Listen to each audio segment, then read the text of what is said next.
Oui, nous sommes maintenant dans la 8e partie. On avait l'idée avec Marie-Madeleine que je présente quelques livres qui m'ont beaucoup influencé. Et j'ai cité quelques passages au hasard des livres que j'ai choisis auparavant. Et je voulais commencer par Barjavel. Je viens de lire ce livre, La Nuit des Temps.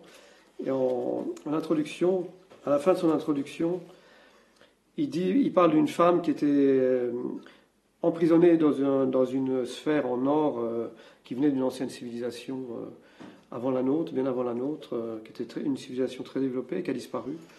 Donc il y a un couple qui était enfermé dans cette sphère, comme dans un igloo, et des scientifiques l'ont réussi à la ressusciter.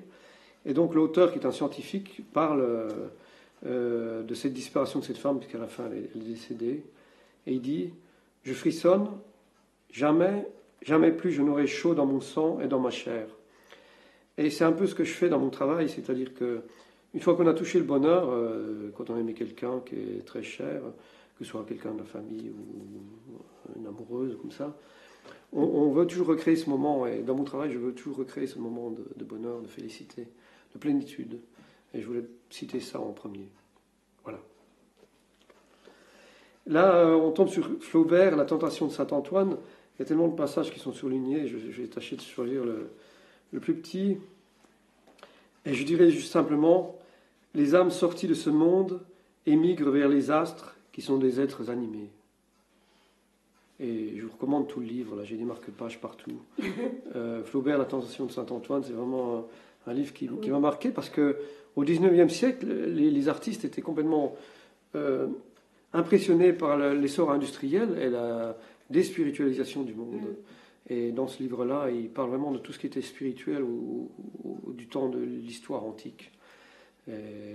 Qu'est-ce que je pourrais dire d'autre? Œuvre complète de Cheng Sui. C'est quelqu'un que j'adore. Et où est ce passage? Il parle du chasseur de cigales. Et quand je suis... donc c'est le chasseur de cigales qui dit ça. Quand je suis arrivé à en maintenir 3, je n'en manque plus qu'une sur 10. Quand je suis arrivé à 5, j'attrape les cigales comme si je les ramassais. À ce stade, je maintiens mon corps immobile comme un tronçon d'arbre prolongé dans le sol. Je tiens mon bras inerte comme une branche d'arbre desséchée. Au milieu de l'immensité de l'univers et de la multiplicité des choses, je ne connais plus que les cigales. Je ne me retourne ni ne me penche. Je n'échangerai pas les ailes d'une cigale contre tous les êtres du monde. Comment ne les attraperai-je pas? Et ça, c'est un peu exactement le principe de la peinture. C'est-à-dire qu'il faut vraiment faire corps avec la peinture. Quand on est dans une discipline comme ça, il faut vraiment faire corps avec la peinture pour attraper les cigales. Eh bien, je finirai peut-être... Je voudrais citer Kerouac dans Les Clochards Célestes. Qu'est-ce que je voulais dire, là? Non, c'est trop long. Qu'est-ce que je pourrais dire? Alain Danielou, c'est le livre que je suis en train de lire, et il se trouve que Marie-Madeleine connaissait Alain Danielou, qui était un ami, je crois. De mon mari. De ton mari, oui. Donc, il parle de l'Inde, là il parle de Shiva et Dionysos, et on parvient à l'amour divin par l'amour charnel. C'est de Saint Bernard. Shiva est le principe du plaisir érotique, non de la fécondité. Errant dans la forêt, il répand son sperme par des pratiques masturbatoires. Il inspire le désir, la folie érotique. Son fils Kanda est né sans l'intervention d'un élément féminin. Toute la beauté, toute la joie du monde se manifeste par une explosion érotique. Les fleurs jettent leur pollen au vent. La fécondation n'est qu'un accident de parcours dans une manifestation de joie érotique. L'éros ne connaît pas de différence de sexe, d'objet. C'est une impulsion intérieure qui s'élance vers la beauté, vers l'harmonie. La création du monde est un acte érotique, un acte d'amour, et tout ce qui existe en porte la marque, le message.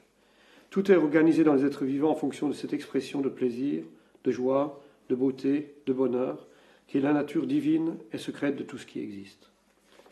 Voilà. Voilà pour quelques citations. Qu'est-ce que je... bon. Voilà. Je vous remercie pour ce moment. Merci à toi. Merci à toi, cette bibliothèque merveilleuse et tellement féconde. Oui, oui. qui t'a inspiré Oui, puis souvent je trouve des tout au titres. long de ton parcours. Oui, puis je trouve des titres pour mes nouvelles séries. Oui, C'est pas que je trouve des idées, mais je me conforte dans des idées que j'avais au c'est ça. préalable. Oui. Surtout en travaillant, en étant français, en travaillant sur l'érotisme, il y a toute une tradition de Sade et tout, mais c'est des gens qui ont bouleversé les choses politiquement. Mais moi, je ne cherche pas à bouleverser les choses politiquement, je cherche à bouleverser les choses justement en régénérant le monde. Très bien. La démarche n'est pas subversive. Non. Non, non, ma démarche n'est pas. C'est plus une démarche d'amour que de subversion. J'ai bien entendu. Merci. Merci encore à toi.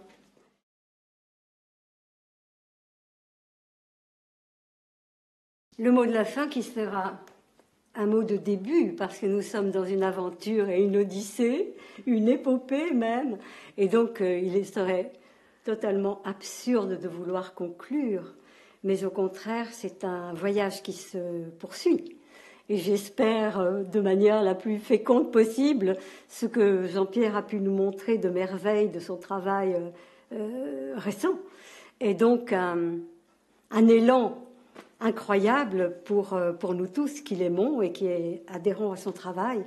Et ce que je voulais dire, non pas pour conclure, mais pour ouvrir à nouveau le débat, c'est que cette œuvre magnifique, elle est exigeante et elle demande à ce que l'on fasse la démarche vers elle pour entrer dedans et que, dans un même mouvement, elle entre en nous et nous modifie complètement. Donc nous sommes porteurs de cette œuvre et nous devons en être dignes peut-être. Voilà, ce sera ma conclusion en te remerciant Jean-Pierre pour toutes ces émotions. Mais merci beaucoup à toi d'être venu. C'était vraiment un plaisir d'échanger avec toi. Et merci à Lionel et à Christine qui nous ont aidés lors de ce tournage. Et oui, j'espère que les images qu'on vous a montrées aujourd'hui vous accompagneront tout au long de votre vie et vous apporteront joie et bonheur, comme on dit. Tout à fait. Alors, oui, j'en suis persuadée. À bientôt et pour d'autres entretiens éventuellement, Marie-Madeleine. Bien sûr. Merci encore. Je crois qu'on apprend énormément dans ces échanges informels, mais totalement féconds. Merci encore. Au revoir. Merci. Au revoir.